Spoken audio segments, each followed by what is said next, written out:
네, 이제 병 그러면은 우리 이걸 잘 알아야 돼요. 크게 병에는 곰팡이병, 바이러스병, 세균병이라고는 이렇게 세 가지로 크게 나눌 수 있다.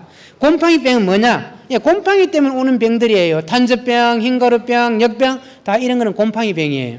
곰팡이병은 상대적으로 농약이 많이 있어요. 개발이 많이 돼 있고 농약만 잘 쳐주면 잡혀요. 두 번째 바이러스는 다 영어로 이름이 되어 있는데 외국 사람들 이름을 지어서 그렇고요. 되어 있는데 이 애들은 약이 없습니다. 어떤 약이 없어요. 바이러스는 식물체 살아있는 조직 안에서만 살거든요. 그래서 어떤 약을 뿌려도 안 죽는 거예요. 식물체가 죽지 않으면 바이러스는 안 죽어요. 그런데 바이러스는 방제약이 없다. 세 번째 세균. 세균병은 뭐냐 하면 우리 청고병, 식물체 급하게 시들어 죽는 거.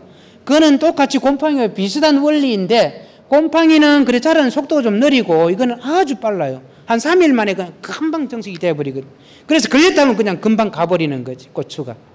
그런 것들이 있고, 그 다음에 선충, 해충, 잡초 이런 것들이 이제 병인충이 되고, 이제 이게 무슨 병인지 잘 모르겠다. 그러면 이걸 컴퓨터에 쳐보면 돼요. 국가농작물병해충관리 시스템이라고 이걸 치시면 저기 사진도 있고 이게 무슨 병인지 하는 그런 것들에 대한 자료가 있습니다. 지능청에서 이걸 넣어놨어요. 예. 해충에 대해서도 이렇게 참고를 하실 수가 있고, 첫 번째가 탄저병이에요. 탄저병, 예, 너무나 잘 아는 병이다 아닌가. 예. 이 애들은 우리 생산량에 아주 큰 영향을 미치고 있습니다. 탄저병은 예, 풋고추, 홍고추 할 것 없이 어디나 다 와요. 어디나 다 옵니다. 오는데 탄저병은 아까 이야기했듯이 곰팡이가 원인이에요. 이 곰팡이는 온도가 높을 때 잘 자라요. 두 번째 중요한 게 습도가 높아져야 되는 거예요. 그래서 이제 이렇게 되면 이제 우리가 5월달 초 되면 뭐 탄저병 전혀 문제 없어요. 6월 중순까지 탄저병 전혀 문제 없어요. 두 가지 원인. 왜? 온도가 낮아서 안 움직이는 이 애들 자라지를 못해요.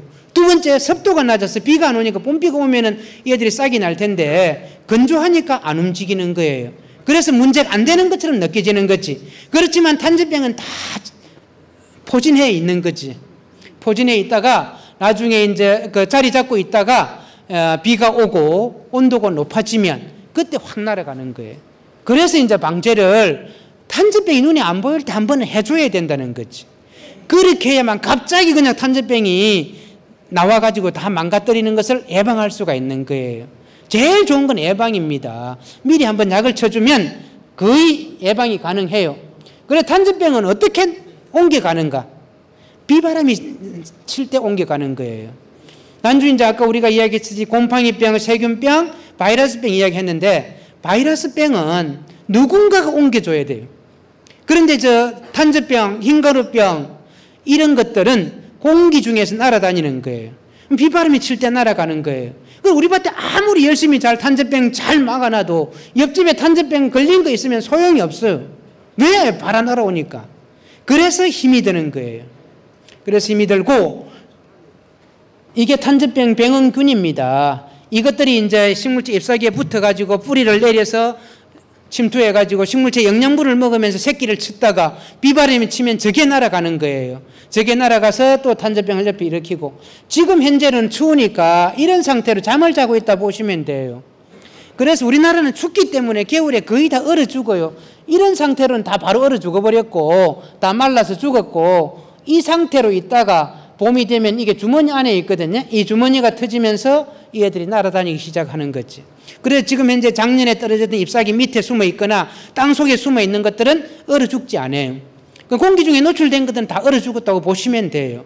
그래서 상대적으로 우리나라는 그래 탄저병이니 뭐 이런 병원균들이 다른 동남아 뭐 필리핀이나 베트남이나 태국 같은 데 비해서 겨울이 있어서 많이 죽어진다. 많이 밀도가 낮아진다. 이렇게 보시면 되고요. 탄저병은 연도간에 이렇게 2011년도에 이렇게 많이 발생해가지고 그때 한 80% 피해를 입었고 2020년인가요? 그때도 탄저병이 와가지고 많이 심각했다nin가요? 이때는 탄저병 저항성 품종이 없었습니다. 그런데 2020년대부터는 19년도부터는 탄저병 저항성 품종이 나와가지고 상당히 예방이 됐었어요. 많이 피해가 그래도 줄어드는 편이에요. 탄저병은 어떻게 살고 있는가? 지금은 이렇게 이불을 덮고 살고 있다. 땅에 묻혀 있다라고 보시면 돼요.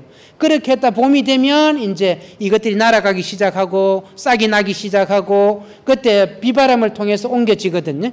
그래 식물제 꽃 잎사귀 가서 달라붙고 그 다음에 거기에서 새끼를 치고 계속 이제 비바람을 온도 맞고 습도 맞으면 계속 살다가 겨울이 되면 이렇게 땅속에서 월동을 한다. 이렇게 보시면 됩니다.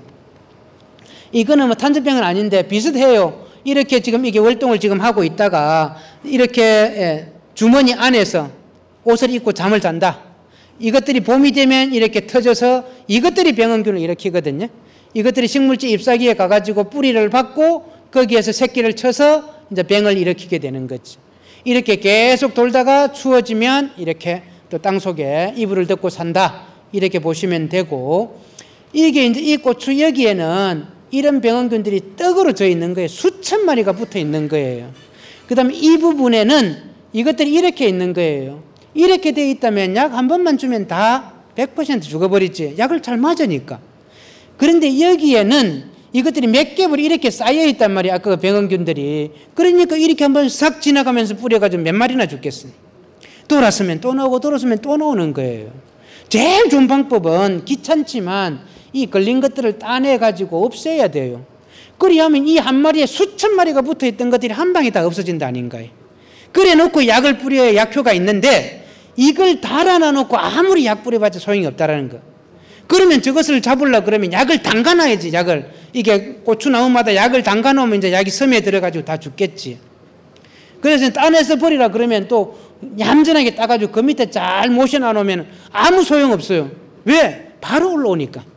그래서 따가지고 귀찮지만 모아서 땅에 묻어버리거나 태워야 되는 거예요. 그게 탄저병의 핵심입니다. 왜 오는가? 곰팡이가 온다. 그 다음에 언제 오는가? 온도가 높을 때, 습도가 높을 때 온다. 그 다음에 저것을 어떻게 방지할 것인가? 병에 걸린 것을 따서 없애고 약을 줘야 된다. 그렇게 하면 약 한 번을 줘도 효과가 있어요. 그런데 이렇게 달아놓고는 10번을 줘도 소용이 없습니다. 약이 안 듣는 게 아니라 약이 안 맞아서 안 죽는 거예요. 그래 비싼 탄저병 약 필요 없습니다. 적당히 약방에 가가지고 탄저병 약 적당한 거 사 쓰면 돼요. 뭐 특효약 없습니다. 이것이 제가 2012년에 대만에 갔을 때 탄저병 연구를 하러 갔습니다. 2년간 있다 왔는데 대만에서 이렇게 심는 거예요. 이게는 뭐 비가 잘 안 오니까 이렇게 일항으로 물을 대고 그래가지고 탄저병 병원균을 완전 뿌리는 거예요. 이렇게 막 뿌려가지고 안 걸리는 것을 고르는 일을 했었거든요. 탄저병을 제일 좋은 방법이 이제 저항성 품종을 심는 것이고 비가림을 해주면 아까 비바람이 칠 때 날아간다 그랬잖아요. 비만 가려주면 90% 예방이 돼요. 그래서 좀 젊으신 분들, 어느 정도 투자가 가능하신 분들은 비가림 재배를 하시면 노지에 1000평 거 300평 하우스만 해도 똑같은 수량을 얻을 수 있어요. 그만큼 수량을 늘릴 수 있고 안전하게 할 수 있고 고품질을 만들 수가 있단 말이에요. 그런데 우리나라는 계속 이야기하는 대로 비 때문에 문제다라고 하는 그런 이야기고 이런 반비가림 포도처럼 이것만 해도 도움이 된다 그러는데 이것도 이제 비바람이 옆으로 들어치니까 좀 힘들더라고요. 가능하다면 큰 하우스를 해주는 게 더 좋다. 이게 이제 농약 뿌리는 방식이에요. 자, 우리가 5월 초에 심었단 말이에요. 그러면 이제 6월 10일 날 탄저병 한 개도 안 보여요, 눈에. 전혀 안 보입니다. 그때 약을 한번 뿌렸어, 이 집은. 그럼 6월 29, 20일 있다가 또 한번 뿌렸어. 이때까지도 탄저병은 안 보여요. 그렇지만 약을 2번 뿌리고 탄저병이 나오기 직전에 한번 뿌렸고 나오고 나서 뿌렸단 말이에요. 7월 19일, 7월 24일 날. 이렇게 뿌리니까 90% 방제가 되더라. 90% 방제가 돼. 그런데 이 집은 아직까지 탄저병 안 나오네. 가만히 있다 나오고 난 다음에 뿌리면 10%밖에 방제가 안 된다는 거예요. 그러니까 약을 아무리 뿌려도 탄저병이 왜 이리 안 죽노? 약을 잘못 뿌려서 그런 거지. 그래서 미리 눈에 안 보일 때 따뜻해지고 습도가 높아지면 지금 좀 탄저병이 날아다니구나. 그래서 한번 약을 뿌려줘야 되겠구나. 그러고 나면 20일에 한 번씩만 미리 뿌려줘도 갑자기 탄저병 때문에 확 가는 일은 없어요. 그 다음 우리 사장님 질문해 주시는데 유기농 이제 예방적으로 약을 뿌리고 무농약 하면 뭐 8월 초순까지는 어느 정도 가요. 8월 하순 되면 감당이 안 됩니다. 우리나라에서는. 그 다음에 이것도 마찬가지입니다. 약을 예방적으로 뿌린 거하고 그냥 무농약으로 할 수 있어요. 예방적으로 뿌려줘도 아까 좀 더 일찍부터 뿌리지 않으면 40% 걸린다는 뜻이고 아예 약을 안 뿌리면 8월 하순 되면 거의 100% 다 걸려버린다라고 하는 게 탄저병입니다. 그만큼 무서워요. 그러면 이거는 무슨 그림이냐? 아까 제가 바카툼이라고 하는 데는 탄저병이 안 걸리는 게 있다 그랬잖아요. 또 같이 키웠는데 우리가 키우는 일본 풋고추나 피망이나 홍고추는 다 걸려버려요. 탄저병이 강한 이 바카툼은 안 걸려요. 그래서 이 두 개를 결혼을 시켜서 아들을 만든 거예요. 그랬더니만 얘들이 아까 강아지하고 고양이 정도 되니까 애를 못 낳는 거라. 그래서 열흘 만에 꺼내가지고 인큐베이터에서 키워가지고 식물체를 만들었는데 또다시 아기를 또 안 맺어. 그래서 다시 엄마하고 결혼을 시켜서 만든 것이 지금 탄저병 저항성 품종들이에요. 그래서 이게 걸리는데 한 30년 걸렸습니다. 탄저병 저항성 품종을 만드는데. 그럼 탄저병 저항성 품종이라고 해서 탄저병이 안 걸리느냐? 절대 아닙니다. 상대적으로 늦게 걸리고 적게 걸릴 뿐이에요. 그럼 탄저병 저항성 품종이 아닌 것은 약을 5번 뿌려야 되면 탄저병 저항성은 1번, 2번만 뿌려도 비슷하게 예방이 된다. 이 정도로 알면 돼요. 그래서 탄저병 저항성은 품종이 지금 많이 나와 있는데 종자값이 많이 비싸요. 많이 한 3배 정도 더 비싸지. 탄자는 탄저병이 탄자고 AR은 탄저병을 영어로 표시한 거예요. 엔트락노즈 레이턴스. 엔트락노즈가 탄저병이거든요. 레이턴스 저항성, 탄저병 저항성. 그래서 AR 또는 탄자 이런 게 붙어 있는 것들이 뭐 칼라탄, 뭐 이런 칼타이탄 이것들이 다 탄저병 저항성 품종으로 지금 팔리고 있는 것들입니다. 그렇게 해서 탄저병은 왜 오는가? 곰팡이가 온다. 온도는 30도씨, 습도가 높을 때 온다. 방제는 예방 위주로 나타나기 전에부터 좀 뿌려줘라. 그 다음에 병이 걸린 게 있다면 꼭 따서 버리고 약을 줘라. 그 다음에 이제 재배적인 조건으로 비가림을 해주면 약을 10번 뿌릴 걸 한두 번만 뿌려도 될 정도로 효과적이다. 탄저병을 놓고 볼 때는. 그렇게 하시면 탄저병은 혹시 질문이 있으실까요? 거기에서. 그 다음에 이제 아까 말하는 바이러스병이에요. 바이러스, 꽃이 오는 바이러스는 한 70가지 돼요. 그런데 우리나라에 많이 나오는 게 6가지이고, 바이러스는 식물체를 죽이지는 않아요. 기본적으로. 아까 탄저병은 망가뜨리고 그렇게 하는데, 이렇게 식물체를 괴롭히는 거예요. 잎사귀를 쭈그러뜨려버려요. 아까 우리가 강압성이라고 하는 거 했다니. 강압성 잎사귀가 일을 해서 만드는 게 강압성인데 밥솥을 이렇게 찌그러뜨려 버리는 거예요. 그러니까 밥을 제대로 맛있는 밥이 안 만들어지는 거지. 그래서 바이러스는 크게 3가지 종류가 있어요. 지금 우리 마스크 쓰고 있는 코로나 바이러스가 이렇게 생긴 거예요. 둥글둥글한 바이러스예요. 이거는 너무 작아 눈에 안 보여. 지금 현재 이게 1000배로 본 거예요. 아까 탄저병은 50배, 100배면 눈에 보여요. 포자가. 1000배를 해야 보이는 것이고 지렁이처럼 생긴 게 있고 막대기처럼 생긴 게 있는 거예요. 바이러스는 크게. 그럼 이 안에도 수많은 종류의 바이러스들이 있는 거지. 이 코로나 바이러스도 있고 CMV는 오이 모자이크 바이러스다. 이렇게 보시면 되고요. 그럼 바이러스는 식물체를 이렇게 잎사귀를 찌그러뜨리는 게 이게 문제예요. 이렇게 되니까 일을 못하는 게 간지러워서. 그래서 이제 바이러스 한 가지가 걸리면 그래도 잎사귀가 좀 볼품이 있는데 3가지 바이러스 같이 걸리면 이렇게 곱슬머리처럼 이렇게 피해가 심하다. 라고 하는 게 바이러스의 피해 증상이에요. 자, 바이러스는 누가 옮겨주느냐? 아까 탄저병은 바람이 옮겨준다 그랬어요. 바이러스는 식물체 안에 있으니까 바람은 절대 옮겨줄 수가 없어요. 옆에 탄저병 걸린 거 있어도 아무리 바람이 불어도 옮겨가지 못해요. 누가 옮겨주느냐? 진딧물 총체벌레가 옮겨주는 거예요. 그 다음에 사람이 작업할 때, 전전가위를 하거나 손으로 작업할 때 그때 묻어서 상처를 통해서 들어가는 거예요. 바이러스는. 그래서 진딧물이나 총체벌레, 벌레만 잘 잡아준다면 바이러스 걸려있는 거 있어도 상관이 없지. 그런데 우리가 완벽하게 총을 잡지를 못하잖아요. 그래서 바이러스를 예방하는 제일 좋은 방법은 처음에 신고 나서 이렇게 잎사귀가 쭈그러지고 바이러스 증상이 나왔다. 그러면 그걸 없애버려야 돼요. 없애버리면 옆으로 안 가는 거예요. 자, 바이러스에 걸린 게 있으면 총체벌레가 거기에 갔다가 진딧물이 거기 갔다가 저백을 빨아먹고 옆으로 가면 그때 옮겨지는 거거든요. 그래서 그것을 알고 예방을 해야 된다. 이게 진딧물인데 진딧물이 못 들어오고 모기망만 쳐도 바이러스는 이렇게 줄어든다. 그런 이야기고요. 예. 그래서 이제 이게 우리 사장님 질문했던 칼라병이에요. 칼라병의 원래 이름은 토마토 반점 위조 바이러스. 영어로 말하면 토마토 스팟 윌트 바이러스. 다 같은 말이에요. 그리고 원래 이름은 토마토 반점 위조 바이러스인데 우리는 그냥 쉽게 칼라병 이렇게 이야기해요. 왜? 잎사귀에도 이렇게 얼룩덜룩되고 열매에도 이렇게 얼룩덜룩 색깔이 바뀌니까 이 칼라병이에요. 이게 칼라병 바이러스. 토마토 반점 위조 바이러스. 이것은 어떻게 막을 것인가? 이것은 누가 옮겨주는가? 총체벌레가 옮겨줘요. 총체벌레를 철저하게 막아주면 이것은 예방이 가능하다는 거예요. 총체벌레를. 그러면 이제 바이러스 종류가 아까 많이 있다 그랬잖아요. 우리 코로나 바이러스 진단하는 것처럼 바이러스도 이렇게 진단을, 이게 어떤 종류의 바이러스인가, 걸렸는가 안 걸렸는가 진단할 수 있는 방법이 있어요. 이렇게 저백을 갈아가지고 한바탕 이게 떨어뜨리면, 아, 이거는 MOV 바이러스 안 걸린 거고, 이거 TSWV 바이러스에 걸렸다. 이게 칼라병에 걸린 거구나. 이렇게 알 수가 있습니다. 이게 총체벌레예요. 이 녀석이 이게 꽃에 보면 뻘뻘 기어다니는 벌레가 있는데 이게 총체고, 이것이 바이러스를 옮겨주는 거예요. 이 바이러스는 이렇게 동글동글하게 식물체 조직 안에 잎속에 숨어 있다고. 이것을 잡을 수 있는 방법은 약은 없다. 식물체가 죽어야만 이 바이러스가 죽는다. 예. 그러니까 바이러스는 아무리 비싼 약 가도 소용이 없는 거예요. 예, 어릴 때 육묘기 때 걸리면 칼라병이 이런 증상으로 나옵니다. 그 다음에 이제 심어놓고 나면 이렇게 90도 확 꺾여버려요. 이게 칼라병은. 열매에 달리기 전에도 이런 증상이 보입니다. 예, 이런 식으로 아까 바이러스는 계속 제가 안 죽는다 그랬는데 이게 죽어버리는 것은 내가 자살을 함으로 인해 가지고 옆으로 안 옮겨가는 거예요. 내가 죽어줘야 바이러스가 죽어주니까. 그래서 이게 식물체 스스로 극복해가는 방법입니다.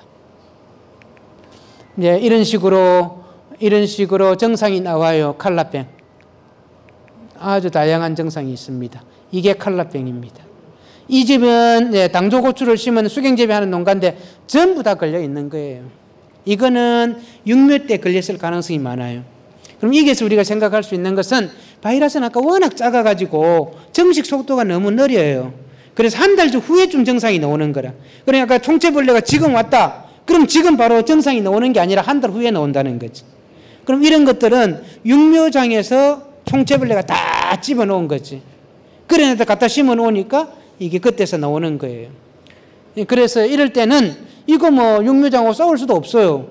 육묘를 심을 때 아까 키트를 가지고 찍어보면 의심스러우면은 한번 찍어보고 걸렸다 안 걸렸다라고 판단하고, 그래서 한 달 전에 그 총체가 왔어도 우리 밭에 와서 왔는지 진짜 오기 전에 왔는지 그것이 판단이 안 된다는 거예요. 그래서 그걸 잘 판단해서 해야 되고, 이런 식으로 잎사귀가 바뀝니다. 이렇게 생장점이 망가지고 총체벌레가 옮겨주고, 이거 총체벌레예요. 이거 뭐 눈에 잘 안 보이면 그 하얀 종이에 떨어뜨리 보면 빨빨빨 기어다니는 게 보여요. 이렇게 됐을 때는 이미 많이 바이러스가 감염돼 있다라고 봐야 돼요. 봐야 돼. 이거는 이제 시기별로 총체벌레가 언제 많이 나오는가 하는 그런 이야기들을 나타낸 것이고, 총체벌레도 지금은 땅속에서 활동하고 있습니다. 그러니까 하우스 안에나 땅바닥에서 잠을 자고 있다가 이제 따뜻해지면 나와가지고 알을 낳고 이게 계속 돌다가 식물체에 이렇게 감염을 하고 겨울이 되면 지금 저렇게 땅속에서 잠을 잔다. 그 다음에 총체벌레가 바이러스도 옮겨주지만 이렇게 식물체 잎사귀를 뜯어가지고 저렇게 잎사귀가 쭈그러지게 만드는 거예요. 그럼 잎사귀가 저렇게 쭈그러졌다. 그럼 총체벌레가 왔구나. 그래서 총체벌레 약을 잘 관찰해서 뿌려야 된다라고 이렇게 보시면 돼요. 이게 총체벌레 피해들입니다. 총체벌레 열매에 오면 이게를 갉아 먹어가지고 이렇게 총체벌레 피해가 오는 수가 있고, 익은 열매도 어릴 때 갉아 먹어가지고 이렇게 피해를 줄 수가 있습니다. 그게 이제 칼라병이에요. 또 나머지 뭐 다른 또 바이러스 몇 가지 설명해놨는데 다 똑같아요. 바이러스병은. 그러니까 종류만 다를 뿐이고 방제 방법은 없다. 예방. 그러면 바이러스가 걸린 것들이 있다 그러면 일찍이 뽑아내라. 그 다음에 충을 잘 막아줘라. 진딧물, 총체벌레를 잘 막아줘라. 그래서 바이러스가 이제 우리 초창기에는 한두 폭이 걸릴 때는 뽑아내는 게 제일 좋고, 중후반기 가서 밭 전체적으로 바이러스가 왔다. 그럴 때는 뽑아낼 수가 없잖아요. 바이러스라고 하는 것은 우리 감기하고 똑같아요. 이게 다 계시지만 코로나 바이러스, 감기 바이러스 누구는 걸리고 안 걸리는 것처럼 식물체 관리를 잘 해주면 바이러스가 있어도 증상이 안 나오고 갈 수 있어요. 그래서 비료 추비 관리 잘 하시고 퇴비 관리 잘 하시면 문제없이 갈 수 있는 게 또 바이러스입니다. 같이 갈 수 있는 겁니다.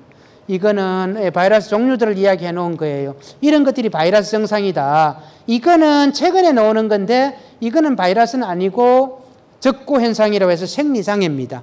탄저병 저항성 품종을 만들면서 역병 저항성 품종을 만들면서 이런 것들이 나와요. 최근에.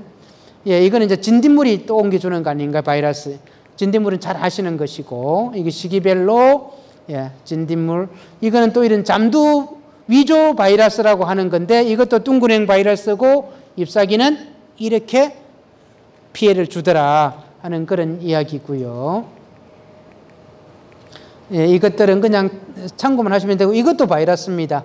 열매에 이렇게 정상이 나오는 바이러스들이 있더라. 예, 이거는 이런 또 바이러스이고요. 그래서 두 번째는 바이러스라고, 세 번째는 이제 청고병이에요. 옛날에는 이제 역병이 문제였다 아닌가요? 역병이란 뭐냐면은, 역병은 아까 곰팡이병이에요. 청고병은 세균병이에요. 세균병은 아까 그랬다니까요. 아주 빨리 자란다고. 그래서 이 애들은 땅 속에 또 병원균이 있는 거예요. 저 애들은. 그럼 저 애들은 어떻게 누군가가 옮겨주는가? 물을 타고 이동하는 거예요. 그럼 아까 곰팡이, 탄저병은 바람을 통해서, 바이러스는 누군가 벌레가, 이 토양병은 물을 따라서. 밭에 물이 고이면 한 방에 쫙 가는 거예요. 그 다음에 이것의 특징은 우리 역병이라고 하는 거 똑같이 시들어 죽는 거는 같아요. 역병은 일주일에서 열흘 정도 시들다가 죽는 거예요. 청고병은 2, 3일 만에 확 파랗게 가버려요. 그래서 파랗게 마른다 그래서 청고병, 품마른병 이런 이름을 가지고 있는 거예요. 그래서 제가 매일 밭에 고추밭에 가거나 이렇게 가가지고 매일 관찰하는 분들은 2, 3일 만에 시들었네. 그러면 저는 청고병이구나. 그러면 청고병 약을 갖다 처방을 해야 되고, 내가 한 열흘간 해외여행 갔다 오니까 이 말라 죽어 있었어요. 청고병 때문에 죽었나 역병 때문에 구분이 안 될 때는 이렇게 청고병을 진단할 수 있어요. 이렇게 줄기를 잘라보면 이게 물이 올라가는 간이 막혀 있고 이렇게 썩어 있고, 그 다음에 싹둑 잘라서 이게 물에 담가 보면 이렇게 진액이 흘러나와요. 이게 세균 덩어리예요. 예. 그렇다 그러면 이거는 청고병이구나. 그럼 청고병 약을 줘야 되는데 거기다 역병 약을 준다거나 소주나 막걸리 줘, 아무 소용 없습니다. 아무 소용 없습니다. 예. 역병 약 줘도 소용이 없는데 막걸리 줘가는 절대로 안 잡혀요. 예, 이거는 청고병, 세균을 키우면 이렇게 자라요. 세균은 난주 역병인 곰팡이는 하얀 솜털처럼 그렇게 자랍니다. 병균 자체가 완전히 달라요. 그래서 약이 다른 거예요. 죽는 정상은 똑같습니다. 이렇게 시들에 말라 죽는 거. 이거는 역병은 뿌리가 상해 있고 뿌리는 싱싱해요. 줄기에 도간이 막혀서. 도간이 막혀서, 아까 도간이라고 하는 물간이 막혔는데 아까 물에 의해서 썩을 수도 있고 그 간이 막혀버린 거예요. 병원균들이 가득 차가지고. 그러니 뿌리에서 아무리 물을 올리려고 해도 가득 차 있으니까 물이 못 올라가는 거지. 그대로 시들어 죽는 거예요. 시들어 죽는 속도의 차이가 나는 것은, 역병이라고 하는 것은 곰팡이라 천천히 자라니까 일주일 정도는 깼다 시들었다 깼다 시들어 가는 것이고, 청고병은 워낙 빨리 자라기 때문에 한 2, 3일 만에 팍 가버려요. 그게 차이점입니다. 예, 이렇게 잘라서 한번 담가보면 한 2, 3분 지나면 이렇게 흘러나와요. 청고병은. 그 다음에 이제 그게 안 될 때는 이렇게 비닐에 싸서 놔놓으면 이렇게 진액이 흘러나오면, 아, 이건 청고병이구나. 그러면 청고병을 처방을 해야 된다. 청고병은 특징은 온도가 21도씨 이상인 고온에 많이 나오고, 한번 땅에 들어오면 5년 동안 고추를 안 심어도 안 죽어요. 그래서 정말 힘든 거지, 토양병이라는 게.